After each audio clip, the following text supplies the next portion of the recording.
Hello and welcome back. So next we would like to discuss Gaussian distributions, or as commonly known as normal distributions.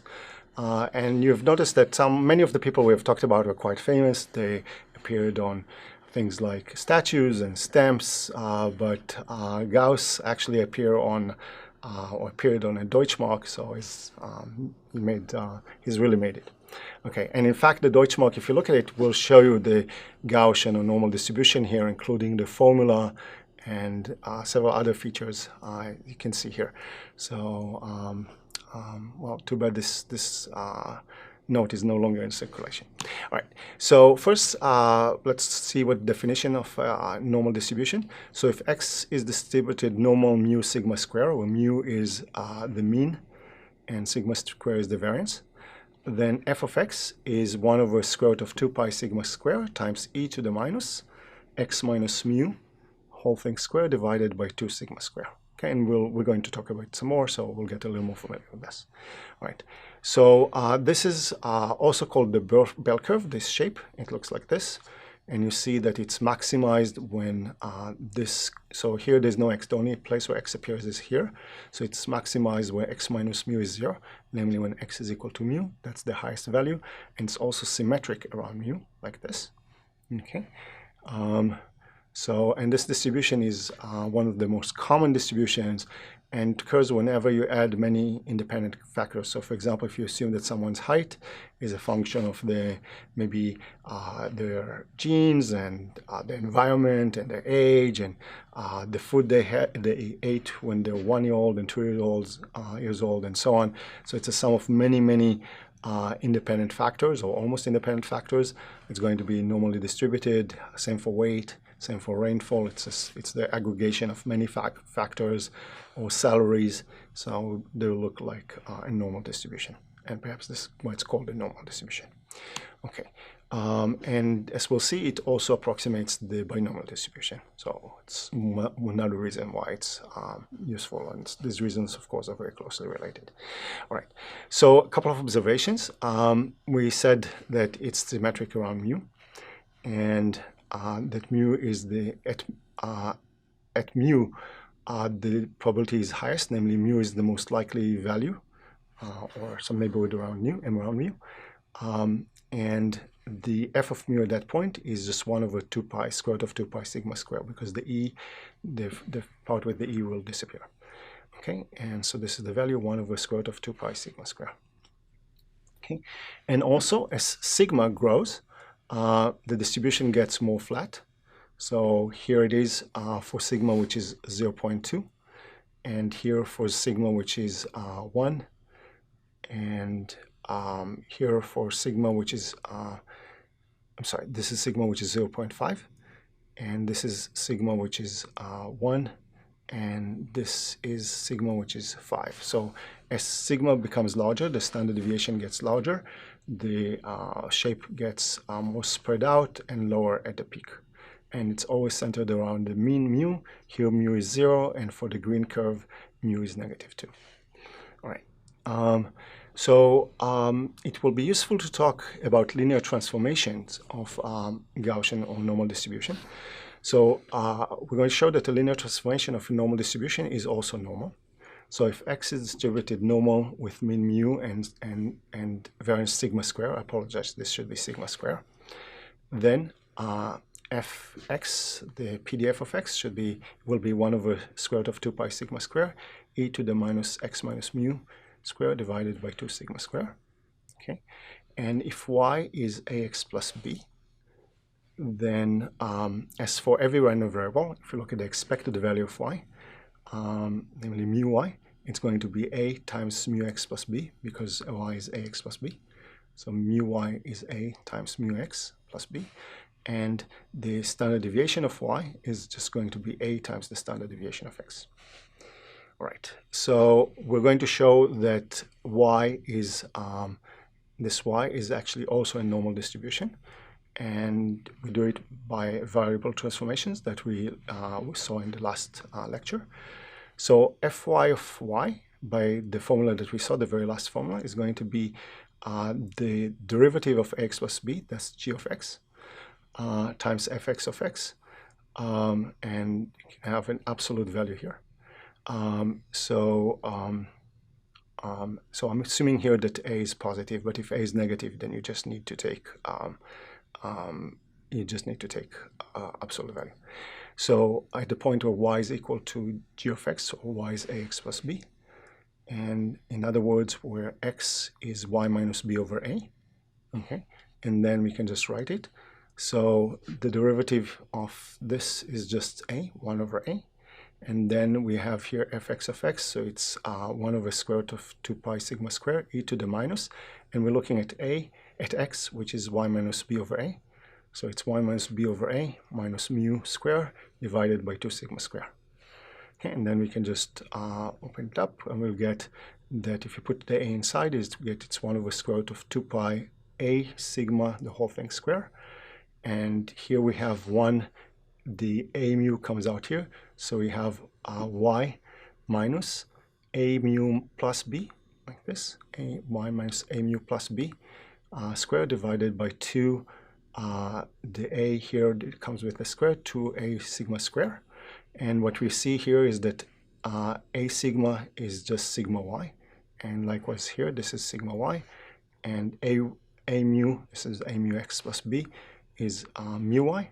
And so what we have here is just the normal distribution with mean mu y and standard deviation sigma y. So therefore y is distributed normal with mean a mu, which was the original mu x, plus b, a mu plus b, and standard deviation a sigma, as we anticipated. Okay, good. All right. So so that means that we can, without loss of generality, just consider random variables that are distributed normal 0, 1. So we don't need to consider all normal mu sigma square, but we can consider normal 0, 1, and then we can convert them to arbitrary normal distributions. So for these distributions, the PDF is a little simpler because there's no mu and there's no sigma.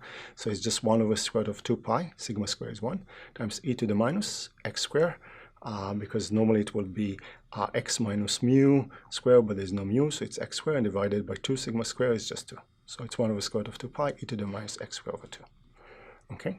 And when we're going to calculate, we're going to calculate, show that it's an integral, and show that calculate the expectation, and so on. So a helpful integral to keep in mind is that the integral of x e to the minus x square over 2 dx is just the negative value of e to the minus x square over 2. Because if you take the derivative of this, you get the minus will cancel, and you get here we'll get 2x divided by 2, which gives you x e to the minus x square over 2. Okay, so let's just remember this. All right, so first we need to check whether it will add, or in this case integrate. So whether the integral that we had is going to be 1. So we're going to define a closely related integral, just forget the 1 over square root of 2 pi. So we'll let I be the integral from minus infinity to infinity of e to the minus x square over 2 dx. All right, so this is, if we look at I square, it's the integral from minus infinity to infinity of this quantity times itself. So dx, and we write here dy, which is the integral dx dy of e to the minus, and then we have here e to the minus x squared times e to the minus y squared, so it's e to the minus x squared plus y squared, and we have the 2 in the denominator, dx dy. And now what we're going to do is we're going to change the coordinates from Cartesian coordinates dx dy to polar coordinates dr and d theta. Okay. In such a way that x is going to be our cosine theta and y is going to be our sine theta, and when you do that, you can see that dx dy, which is the area that you displace if you increase x by delta x and y by delta y, is going to be when dx and dy are infinitesimally small, it's going to be the same as r dr d theta. So we have here r d theta times dr, so it's this product, and you need to think about it, but you can convince yourself, or if you know calculus, you know this is true. Okay, so this is going to be the integral. Now r is going to go from 0 to infinity, and theta is going to go from 0 to 2 pi of x squared plus y squared is just r squared, so it's e to the minus r squared over 2 times r, which comes from this change of variables here. Okay, r d theta dr. Okay, so now we can just see that we can take this whole thing does not depend, in fact nothing here depends on theta, so we can take it outside. So we get the integral from 0 to infinity of r e to the minus r squared over 2 times the integral from 0 to 2 pi d theta. Okay, so this is just going to give us 2 pi. So this is 2 pi, and what we have inside is the integral from 0 to infinity of r e to the minus r squared over 2 dr. Okay, and then we need to remember the useful integral that we mentioned before, the integral of x e to the minus x over 2. So this is just going to, and here is a reminder that the integral of r e to the minus r squared dr is e to the minus r squared over 2. Okay, and so this is going to be equal to minus 2 pi. There's the 2 pi here, e to the minus r squared over 2 between infinity and 1. Okay, and when you infinity and 0, I'm sorry, plug in infinity, you get 0, and plug in 0, you get 2 pi. So this is just 2 pi, right? We have it with the minus sign. Okay, so what we see is that I square is equal to 2 pi, and therefore I is square root of that. I is square root of 2 pi.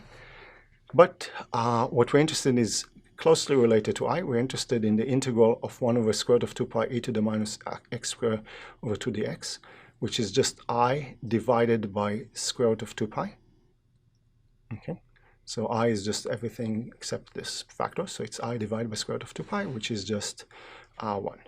Okay, so yes, it adds or integrates the integral of f of x, when this is for the standard normal distribution, is 1. Very good. So now that we showed that it's a distribution, we want to find its expectation. So first, by symmetry, we see that the expected value of x is 0, right? Because this is the standard distribution. Mean, the mu is 0, and sigma is also 1, although that doesn't matter, but mu is 0, so the expectation because of symmetry is 0. If you didn't want to use the expectation, just you do it by calculation, you get that the expected value of x is 1 over square root of 2 pi times the integral from minus infinity to infinity of x, because we're doing expectation, times the probability e to the minus x squared over 2. Okay, and then again we're using the same formula that this is this integral is negative e to the minus x squared over 2.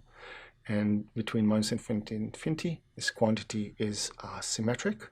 So we're subtracting the same number and number root from itself. It's the same value at infinity and negative infinity, and we subtract, and we get that it's 0. Now, if we want to do the variance, then we first calculate the expected value of x squared, which is the 1 over square root of 2 pi times the integral of x squared e to the minus x squared over 2 dx. And this we need to do just slightly more work. We need to do integration by part. So we call the first x just u, and the remainder, namely x e to the minus x squared over 2, we call it dv. So then du is going to be dx, and v is the integral of that, which is what we had said many times by now, is negative e to the minus x squared over 2. Okay, so what we have here is the integral of u dv, which is uv minus the integral of v du. Okay, so uv is just x e to the minus x squared over 2. Okay, so it's and notice that I'm doing it without the 1 over square root of 2 pi. Here I did that. So if we introduce them, then we have the 1 over square root of pi. So we get here minus e to the minus x e to the minus x squared over 2 times 1 over square root of 2 pi, and then minus, which will give us minus the integral of v du. Okay, so this is v du. We have a minus times plus, and we get here e to the minus x squared dx. Okay, but this thing. Okay, so first let's look at this one here. This is we need to see what happens. So first, when x goes to infinity, it's going to be 0, because we get x e to the minus x squared is 0, and when x is negative infinity, it's again 0. So this term will be 0. And what do we have here? We have just the integral of the standard Gaussian itself, 1 over square root of 2 pi e to the minus x squared dx. So this is just 1. 0 plus 1, which is 1. Okay, so we get that the variance of the standard normal distribution is 1. Okay, And so this is 1, and now, I'm sorry, we apologize. We got that the expected value of x squared is 1, and the variance is the expected value of x squared minus the expected value of x squared, and this is 1 minus 0, which is still 1. All right. Okay, so to summarize, we described the normal distribution with mean mu and variance sigma square. We described the formula for the distribution, and this distribution ranges between minus infinity and infinity.